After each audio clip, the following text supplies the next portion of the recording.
বন্ধুরা, শুভ দুপুরের শুভেচ্ছা রইল সবার জন্য। সবাই কেমন আছো? আশা করি সবাই ভালো আছো। তো তোমাদের ভালোবাসায় আমিও এখন একটু ভালো আছি। গরম তো যা দিয়েছে জানো সবাই, প্রচণ্ড গরম। মনে হচ্ছে বৃষ্টি আসবে, মেঘও করেছে, ঘুরঘুর করছে।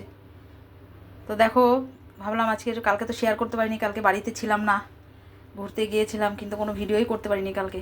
বৃষ্টি যেমন যেমন গরম। তো আজকে ভাবলাম যে যাই, যেটুকু রান্না করি একটু তোমাদের সাথে শেয়ার করি। রোজই তো করি, না করলে ভালো লাগে না। তো দেখো কি রান্না করেছি। দেখো ইলিশ মাছ একদম মাখা মাখা করেছি। দেখো বুঝতেই পারছো, তেল ভাসছে, একদম শুকনো শুকনো করেছি। আর এখানে দেখো, এখানে মাছ ভাজা, দু রকম মাছ ভাজা, ইলিশ মাছ আর এ ভাজা, ক্যাপসিকাম আর আলু ভাজা করেছি এখানে। আর এখানে দেখো ভাত। আমার আজকে নাতি এসছে, আমি খুব ফুর্তি আমার আজকে। এখানে দেখো ডাল করেছি, আজকে এই করেছি। আমার নাতি আর মেয়ে খাচ্ছে। আমি এই স্নান করে আসলাম। আর কি বলবো। তো ভিডিওটা যদি ভালো লাগে একটু লাইক কমেন্ট শেয়ার করবে সবাই। পাশে থেকো। টাটা।